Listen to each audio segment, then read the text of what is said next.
Felt like talking about a few things today. For some strange reason, I'm up at 3:35 p.m. So I've just woken up and it's just really strange because I feel much healthier recently since I've increased protein by just 10 grams from my previous figure. And I'm still in therapeutic ketosis for cancer management, but I feel like I have a lot more energy just in general, and I have gained some weight, which is quite nice. Doing more exercise, being a lot more active, even though I was pretty active before, just doing lots of walking. But now I'm doing loads of walking. I'm doing a lot of yoga, a lot of stretching exercises, a lot of exercises with resistance bands, and also challenging my mind a lot more, trying to do new things all the time. And one of the things that I'm doing at the moment is I'm working on a podcast, and this will be the aim of the podcast is to interview experts in the field that I'm interested in, so metabolic therapies for cancer management. And I'm doing this to inform other patients in order to have those patients get the information that they need to then go to their oncologist and say, look, there's a lot of evidence for these types of treatment. So if they're interested in following this path,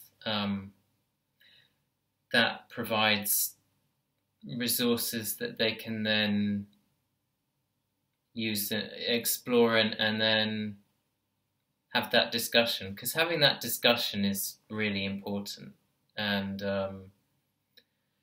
opening up these treatments to people who maybe don't even know about them, who just stumble across what I have to say, and what these professionals have to say, these cancer researchers who are doing this amazing work. And on the podcast, we've got Dominic who created the Surviving Terminal Cancer film, which is a patient advocate film. It follows a number of patients who took matters into their own hands when the standard treatment offered them no real survival benefit, as it doesn't with most people with brain cancer, if not all.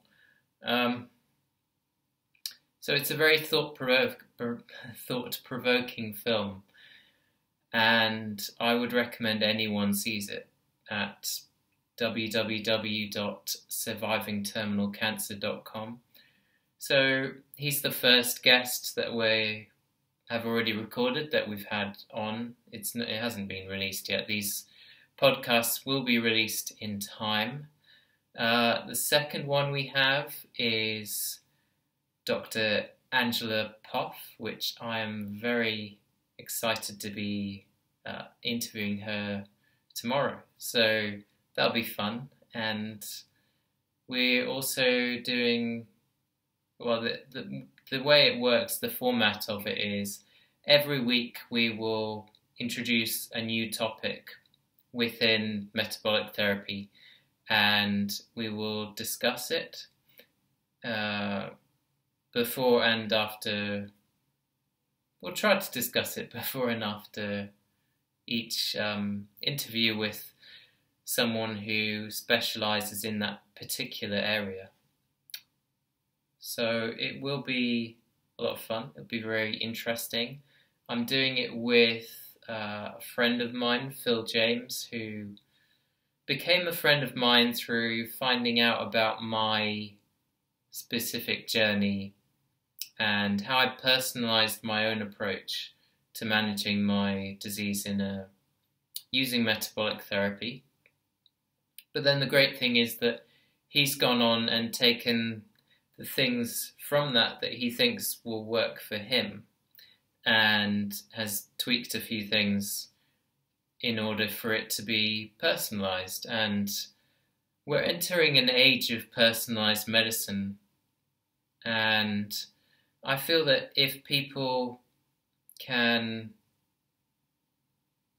use analytical ways of thinking to inform themselves enough so that they can work out their own protocol, their own strategy based around certain things that appear to possibly work for a number of individuals. When we look at cancer metabolism and the weaknesses that we can exploit, particularly in brain cancer, whereby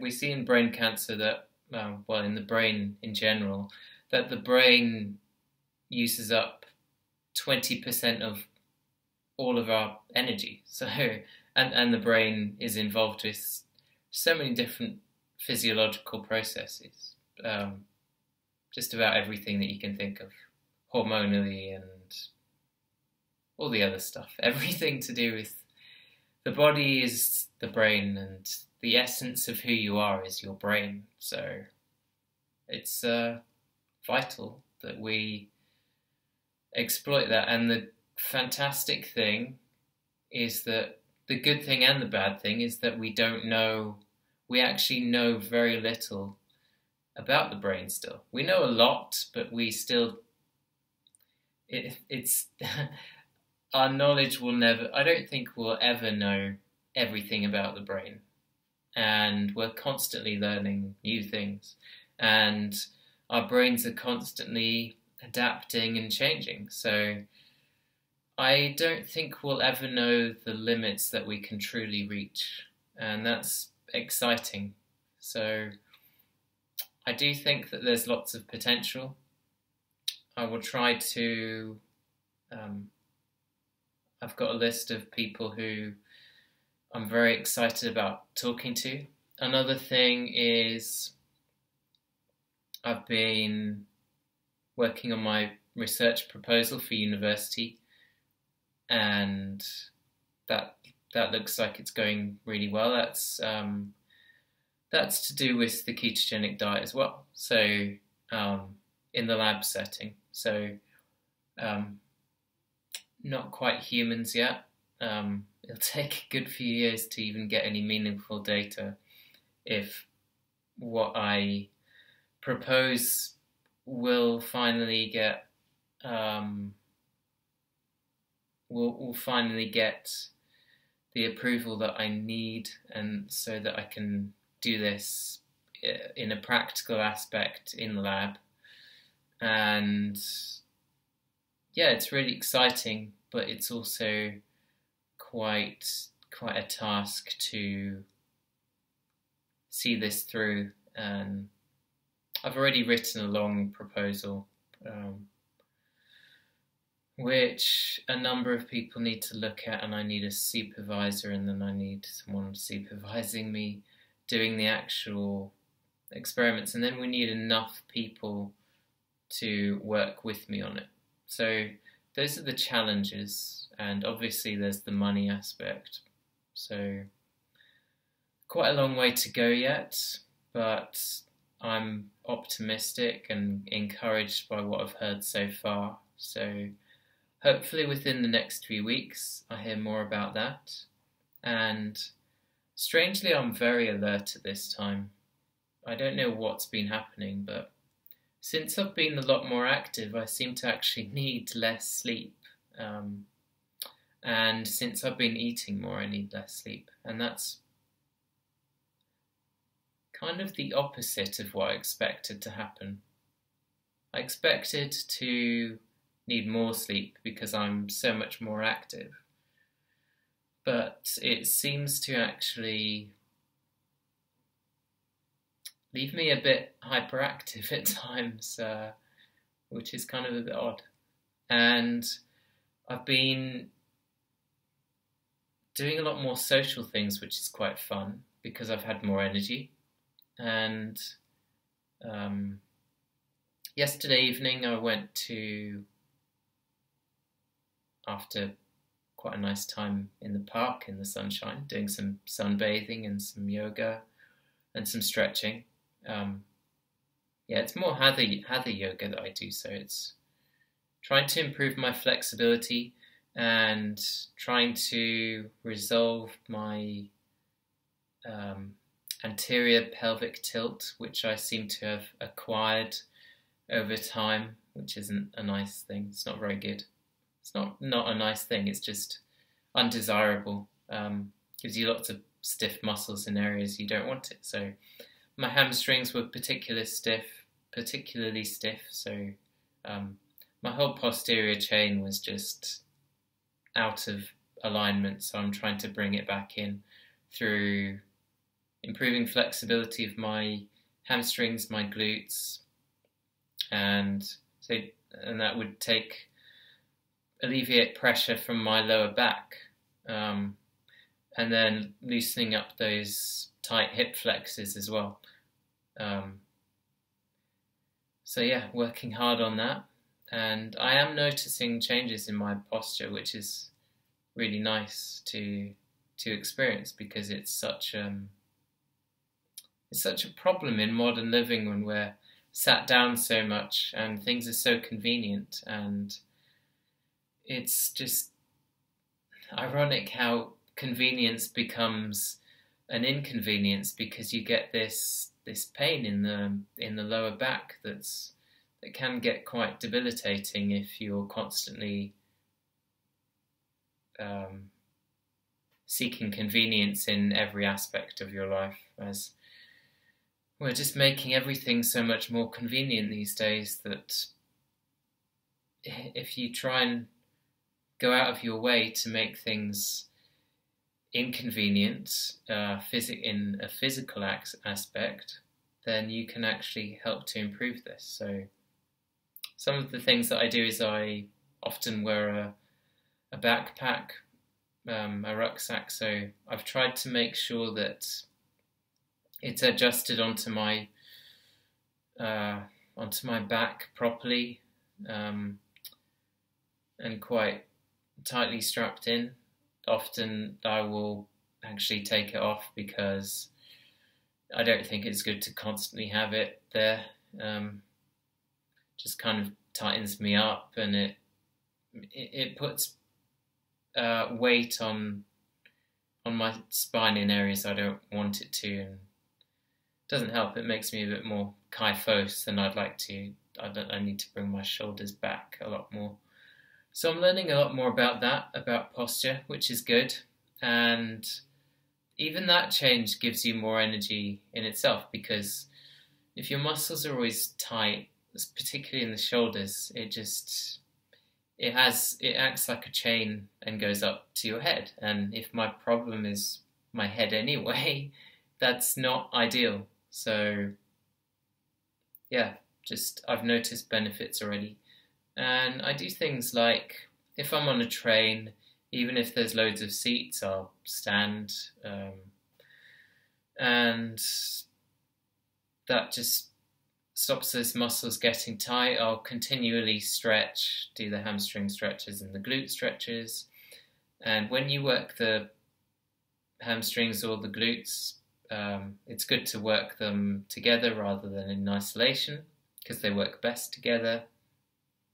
And working on a lot of stuff at the moment. Really looking forward to this interview tomorrow that I'll be recording with Angela Poff, talking about the ketogenic diet, exogenous ketones, hyperbaric oxygen therapy, all of which I've had, but also discussing the fatty acid profile of the ketogenic diet, because to me this is the most important thing.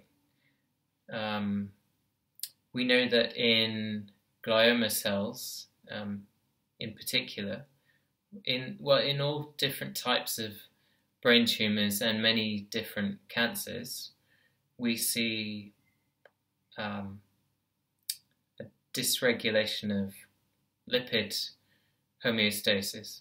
So the lipid composition of these brain tumors is in favor of, opposed to healthy cells, it's in favor of arachidonic acid, which is a pro-inflammatory omega-6 fatty acid, and we see that in its precursors as well, particularly when we look at what is driving the growth of these cancerous cells within the brain. So what we see is that these arachidonic acid precursors, such as linoleic acid, which was shown in particular recently in the study that concluded that fatty acids can be used for energy for cancer cells in the brain to proliferate. And this was quite misleading because I believe what the title should have been, when you look at their methods and their discussion and all the bits in the study, and yeah, just how they what they were actually looking at in the methods, in the methodology, is they were using linoleic acid, which we know is a fatty acid, a particular fatty acid that is it has a fourfold increase in glioma cells, and as you go up in grades, that dysregulation is shown even more with increasing grade. So it's yeah, just to explain in basic terms. So we get this balance in favor of arachidonic acid and its precursors in this cancerous tissue, compared to healthy cells, whereby in healthy cells we have more of a balance between DHA, which is an anti-inflammatory fatty acid that's found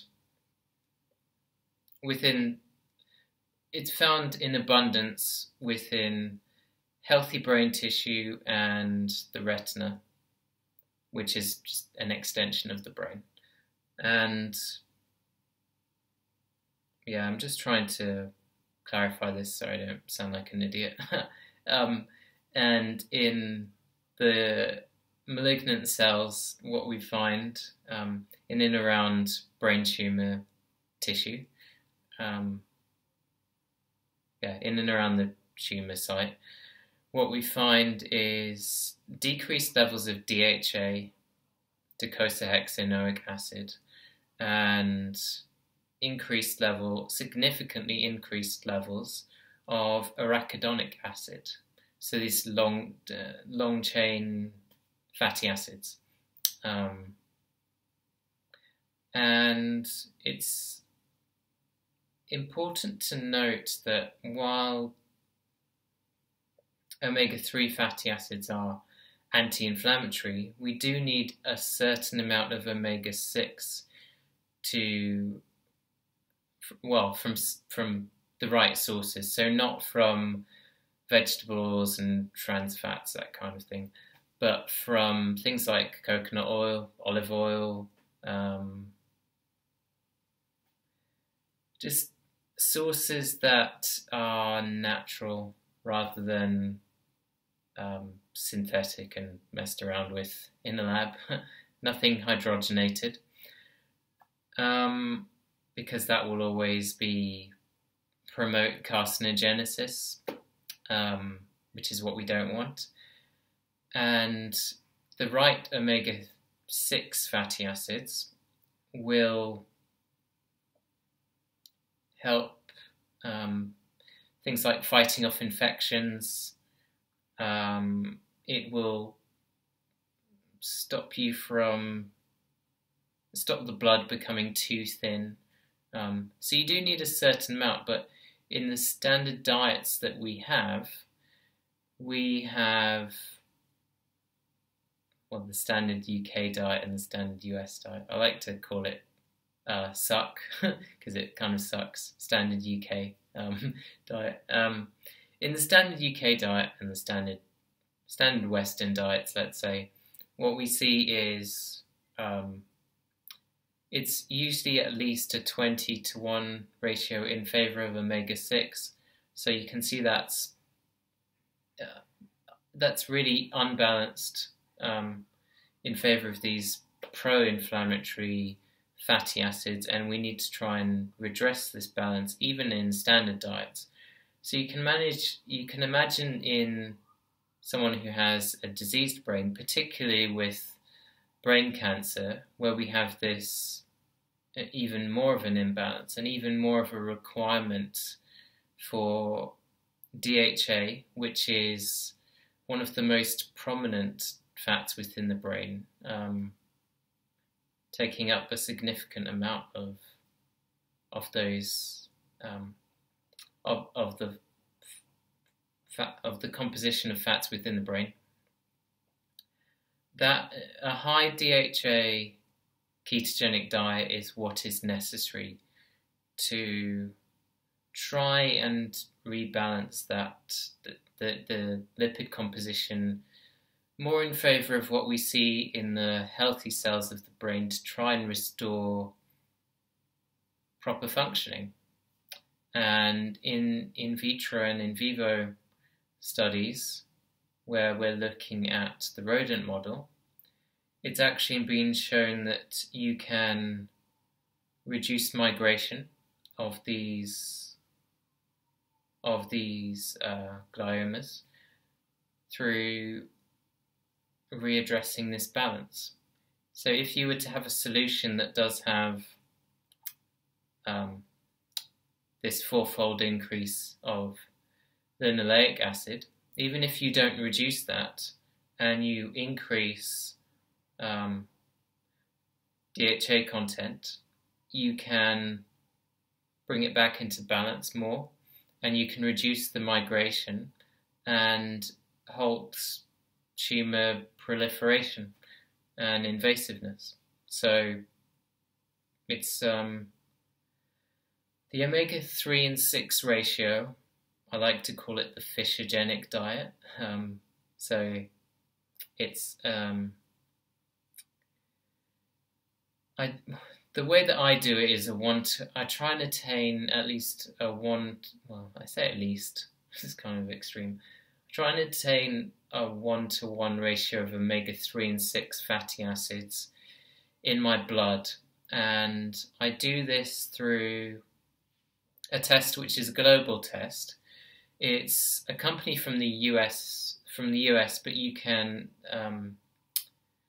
have the test delivered everywhere, and it's just a simple blood spot test. So you just prick your finger and place a sample of blood into a circular sample collection point, I guess, on a sheet of paper, and then you send it back off to the lab, and you actually get your results really quickly. So I think usually within 2 to 3 weeks you should get results. And my last results were absolutely fantastic from my very first test that I had ages ago, when I first really got into this, when I was starting on a ketogenic diet a few years ago, where I was clearly out of balance. I just feel as though this is even more important than the ketones. It's complementary to ketogenesis, but on its own, it's very potent. So it would be really interesting to see on its own how, in a human model, how effective that could be, but that would be very difficult to establish. But I'd love to see that. Another thing I am interested in is intravenous ketogenic diets and the potential for that going forward, because I can see that as more potent a therapy and something where it's easier to manipulate the fatty acid composition and to make it very tolerable and easier to monitor, maybe, because you can do this in a clinical setting easier. And that would be very interesting to see pre-operatively and post. So before surgery and after. That would be really interesting because it helps to, the ketogenic diet has been shown to be, well, the ketones themselves are cytotoxic to the malignant cells. So it would be very interesting to see if those ketones intravenously would, the beta-hydroxybutyrate in particular, if preoperatively that could help to allow the tumour to be better circumscribed so that it could be easier to remove prior to surgery, and if it could, because there's evidence to suggest it can also be anti-angiogenic. So these blood vessels that are supplying the tumour with nutrients and oxygen can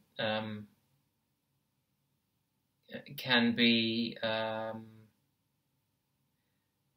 those new blood vessels that are forming that process can be stopped or at least lessened.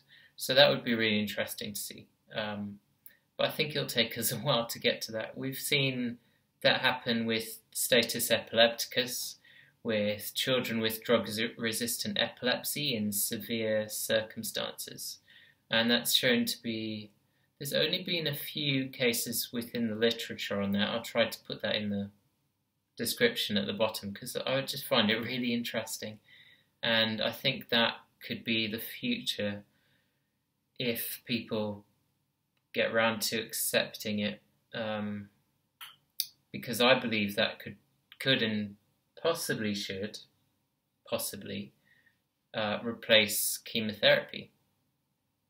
Now that's maybe a controversial statement, but I do think it has great potential for cancers that would respond to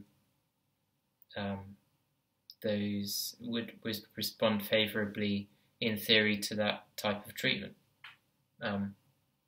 with the ketones. So yeah, that would be really interesting to see. It might be difficult for pancreatic cancer due to possible pancreatitis if the intravenous ketogenic diet is not balanced correctly and is done for over, in the literature it seems to happen with certain types of intravenous ketogenic diets over a period of around 70 plus hours. But it's been shown to be very safe. Remember, these are also children with very severe epilepsy, and they're on a lot of drugs. So for brain cancer patients, I believe it would be very safe if done correctly. As I say, balancing out the fatty acids is really important, I think. Just eating a ton of coconut oil all the time, even though coconut oil is fantastic, isn't the main aim or the main solution, I feel. I think that you definitely need this balance of different fats, and it's quite difficult to establish, but if you have these tests where you can do this simple blood test, it's inexpensive. Again, I'll put a link down below. If you have one of those tests, it gives you a complete fatty acid profile, which is very, very useful. So you can then have a baseline test with which to manipulate variables within your diet from, and then I would have another test in 3 months to see how that's changed, and then another 3 months. That's how I do it, and yeah, it keeps you in a state where you are it's more anti-inflammatory. So one of the hallmarks of cancer is that it's usually there's usually a lot of pro-inflammatory reactions going on. So it's something that everyone needs to be aware of, and we need to treat it according to what we see. So it just makes a lot of sense. The other thing, which is important, I think, as well, which is what I do, is having for brain cancer and any neurodegenerative disease, is where we have a compromised blood-brain barrier. So we have this leaky brain phenomenon that we see, is that there are certain nutrients that you need, and you need a certain balance of trace elements and electrolytes to maintain. So another thing that I was going to mention is magnesium, and I would recommend either magnesium malate or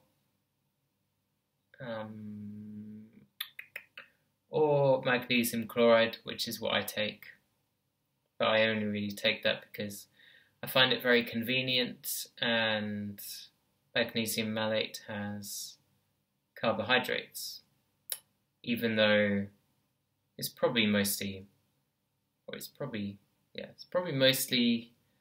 fibrous. It's probably mostly just cellulose. So if I'm right, hopefully I'm right. So yeah, it appears to be. So I wouldn't worry too much about having magnesium malate, and it goes quite nicely with the citric acid cycle. It's one, malic acid is in there somewhere. I think it's down there somewhere.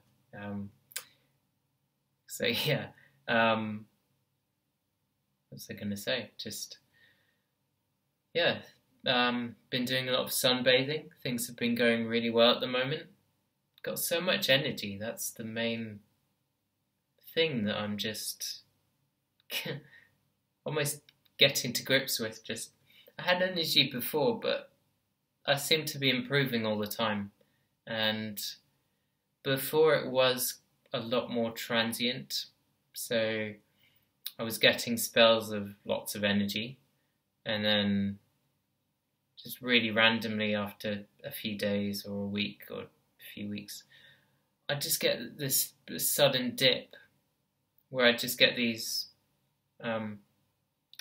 this kind of feeling where I felt a bit zombie-ish and a bit brain foggy.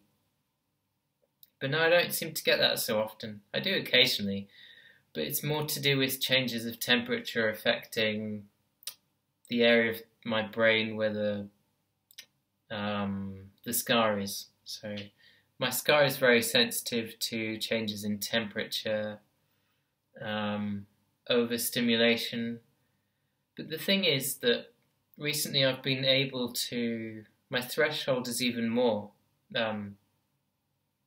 is strengthened even more for some reason. And I'm able to manage a lot more stimulation. So I'm able to walk for longer, I'm able to walk faster, I'm able to even, bearing in mind exercise is a major seizure trigger for me, I'm able to do light jogging for a couple of minutes at a time, which is pretty good considering I couldn't do anything before. I can do that. I can now do some resistance training more frequently.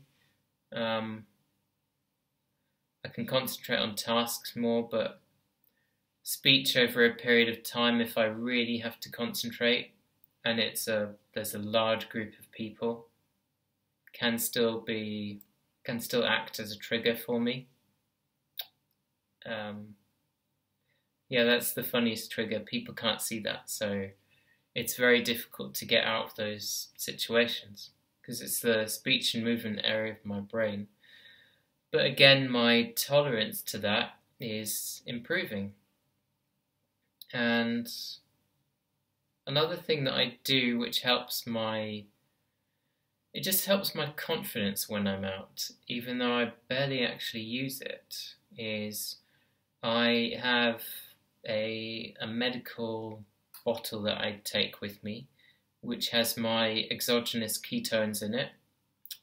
And the exogenous ketones that I prefer to use, even though I've used many other different types, different brands, I should say, and slightly different solutions. So what else is in it rather than the active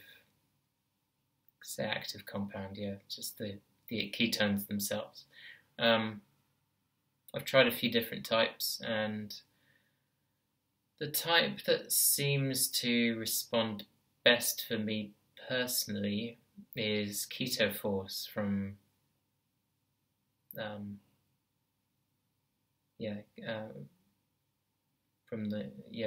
Prototype Nutrition, I think it is, yeah.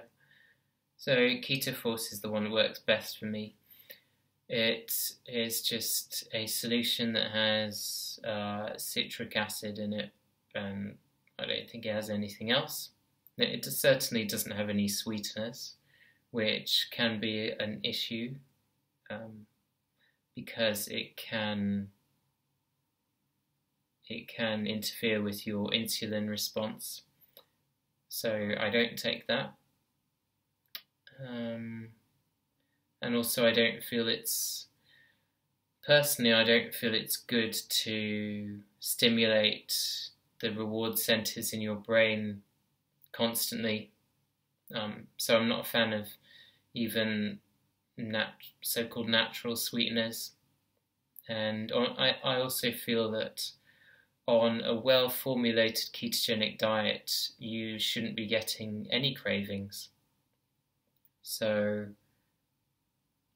I feel if you're getting cravings, there's something that you're not doing right.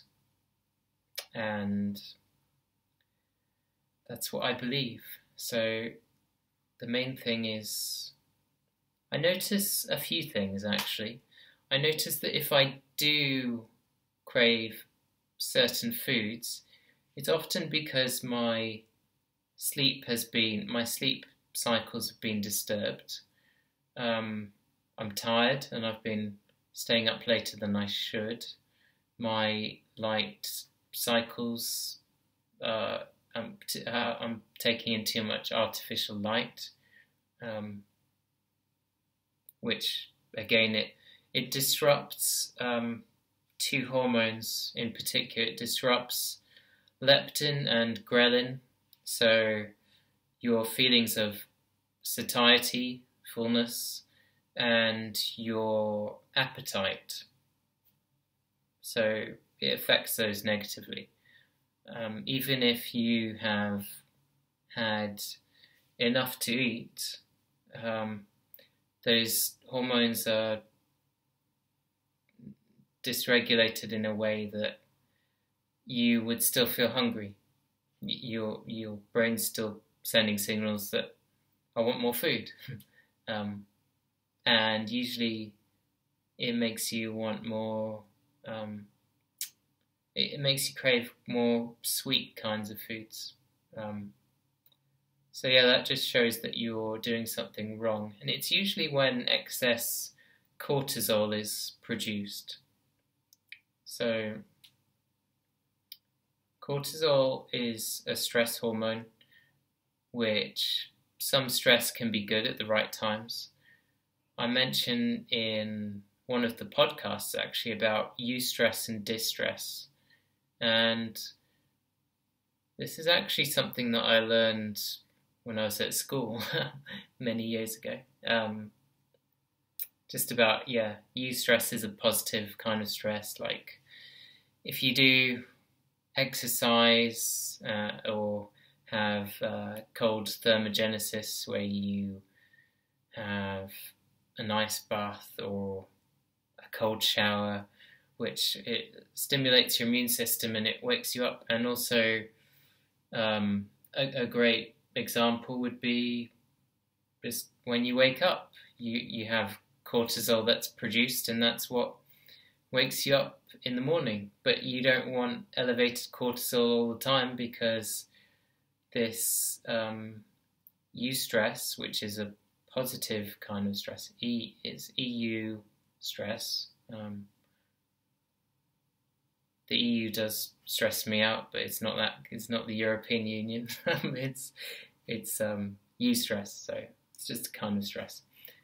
So anyway, that positive kind of stress that wakes you up, if you have it elevated too long, it becomes distress, which is the negative kind of stress that we don't want. We don't want to be overstimulated for such a long time.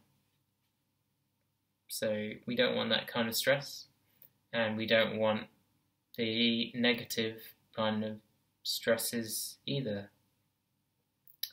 So any kind of assault on our system that is undesirable. So yeah, I think I've covered everything. Incidentally, DHA, which I mentioned earlier, docosahexaenoic acid, if I've pronounced that correctly, is the anti-inflammatory, the long chain anti-inflammatory fatty acid that's found a lot within the brain and the retina. You also get EPA, which is found to a lesser degree in the brain and retina, but still extremely important.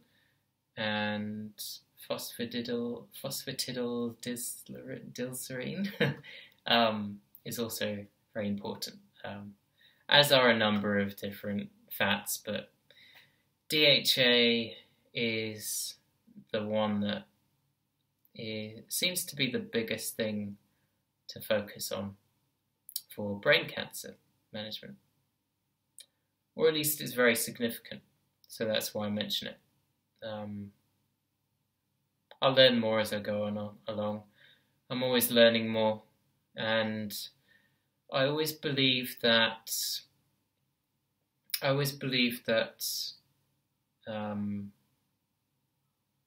a sign of intelligence is knowing how stupid you are. So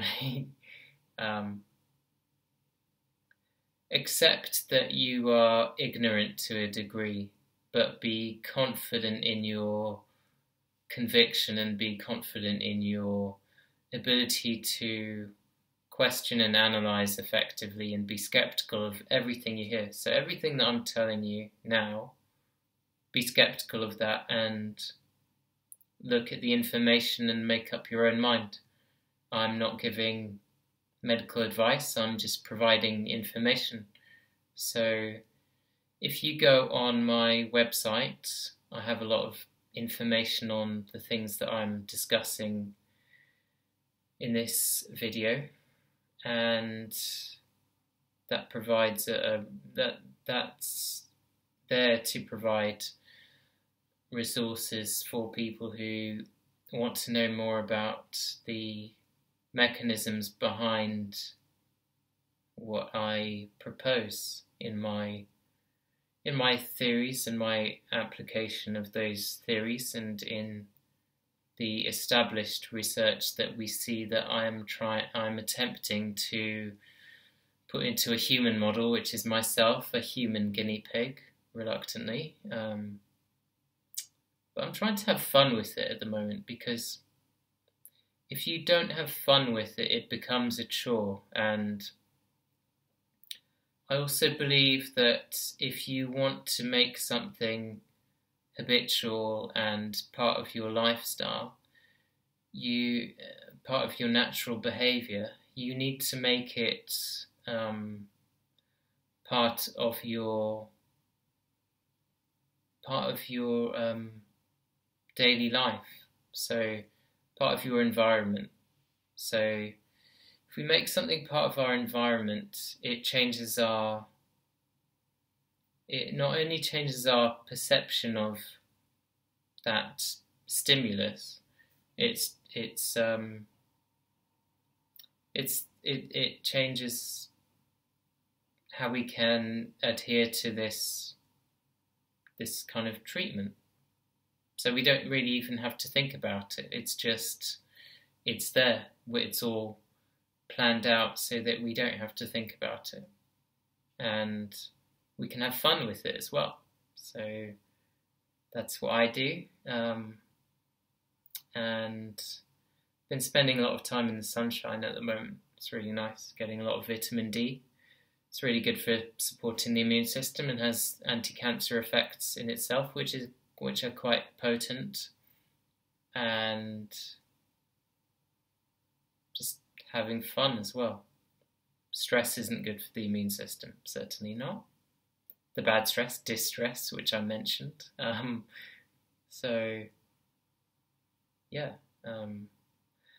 Mentioned quite a bit there. But I'm contemplative, but I'm quite happy at the moment. And I just want to keep doing things, keep active, keep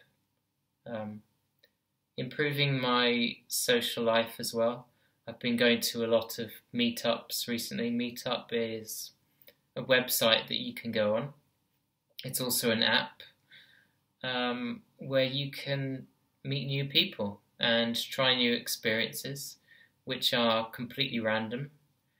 So what I do is I do a completely random meetup at least once a week. I've been doing it almost daily now. I'm trying a new one. And today something unexpected happened where I went to a meetup in the evening. I don't usually go out in the evening, so I try to get home at a good time to go to bed and get my bedtime routine set, but I've been a lot more impulsive recently. So yeah, I went out in the evening. I say evening, it's like, well, it was evening, but not like really late. I make it sound like it's so late. About 8 p.m. And yeah, ended up going to this bar restaurant place. It's like a pub, but not a pub. Kind of like a fancy cocktail bar that obviously I can't drink, but it was interesting because I went to the meetup and I got talking to someone thinking that they were part of the meetup, and they weren't. And it was two women together, two young women, and surprisingly, she thought, well, maybe not surprisingly, but she thought I was trying to chat her up, and I just got quite kind of sheepish because I'm definitely not that kind of person who even has the confidence to do that kind of thing. And yeah, I was just asking if she was part of the meetup, and she did, she had heard of what meetup is, but it kind of, she had to be thinking about it. So she thought, oh yeah, meetup. Because initially she was like, are you trying to hit on me, you know? Which I wasn't. I just genuinely thought she was part of the meetup. But then just an interesting thing happened where she actually seemed quite interested in me, which is quite nice because my confidence hasn't been great over the past in that respect. Hasn't been great. My confidence with talking to women hasn't been great within the time frame that I've had this diagnosis and gone through it. So I think it's taught me a lot about how far I've come, in that I'm coming out the other end and my life's becoming more, I can see bits of the old me really coming back, and I'm feeling a lot more confident and pushing myself out of my comfort zone more and more. And yeah, that was a really interesting experience. And I did think about asking her for her phone number because she seemed genuinely interested, but I didn't go through with it. And I don't regret it because I feel like I don't know if I'm quite ready for that yet. But it was kind of hinting that it was going to take that direction. But I just thought, maybe it's not right, but maybe I am ready for that. I don't know yet. But I think that I definitely now have the more confidence through that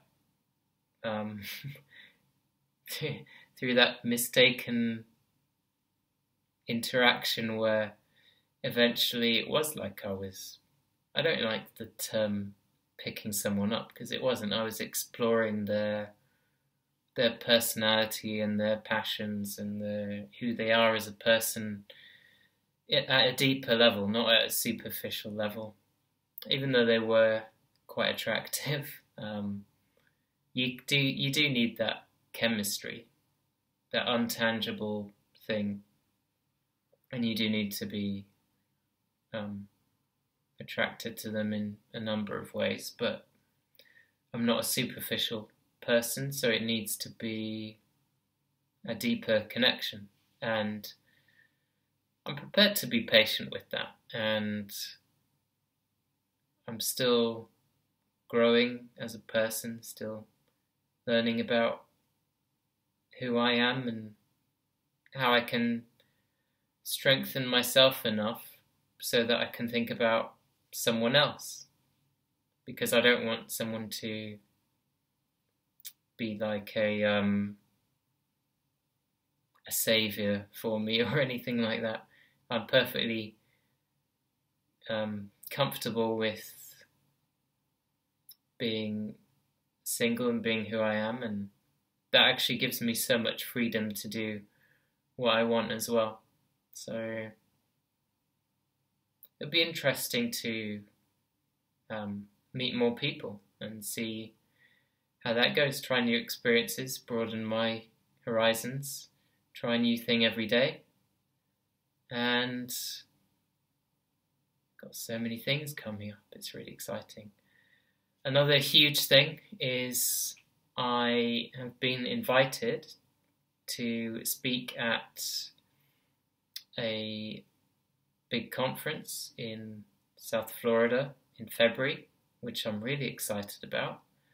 And what I plan to do is I plan to detail all of the metabolic approaches that I've applied to myself, which is interesting because it's a minimalist approach, but it's also the things I do apply are very specific and target a number of areas where these homeostatic mechanisms have been shifted out of balance. And my main aim of how I treated my cancer is to try and restore these imbalances that we see. So that was my main aim, and as I say, I'm constantly learning more and trying to push my boundaries. I don't fast as much as I used to, which sometimes I feel guilty about, but I quite like. I guess I can always try to correct that by randomly doing a fast, but I am trying to keep weight on because I just feel better with more weight, and I feel like my legs can physically carry me further. I just feel stronger and more able to do a lot of different things. And I have a number of aims that I'd like to achieve, and a number of fun things I'd like to do. I always hated the idea of a bucket list, but I quite like the idea of, mainly because I don't like calling it a bucket list, because I think I've got a lot of life to live, a long time. And I know life is really uncertain and all that stuff, but I just always see it as a negative thing if you think about that kind of stuff. So I do try to prescribe to the whole thing of living each day and making the most of it. So if I feel good, I try and cram in as much as I can. But there's thinking about living each day, and then there's thinking about, oh, I could die today or any day. It's just a mindset. And we have too many cancer patients who are accepting death and thinking there's nothing I can do, and being optimistic is actually accepting death and just trying to literally have your cake and eat it. These are the kind of cancer patients that get all the attention, and it's usually the ones that are martyrs rather than the ones that are so many people that I actually know who really are fighting the disease, not fighting the treatment, and not fighting unescapable. Not fighting a fear that they feel they can't escape. They're being proactive, and they're trying everything they can, so they're not going down without a fight. So they're outthinking the cancer, and that's how they're trying to fight it. And there's lots of individuals like me. I'm not a special person. I see other people doing the same thing I'm doing, or very different, but there's more than one way to skin a cat, and they're doing very interesting things. And I learn off them just as much as I learn off my questions that I have about my own methods, and I'm constantly questioning my own methods and if that's the right way to go, or if other people have other things they can share with me which might be better, or alternatives. So I've been rambling for too long now. It's been nearly an hour. Didn't expect to talk that long, but guess I had a lot to say. So yeah, really excited about a lot of things. Excited about the podcast that I'm doing, which I hope to share very soon. Excited about life in general. Excited about future endeavours. So the conference I'll be speaking about. Also excited about my birthday in a few weeks. So I'll be properly old, but I feel very young, so I don't care.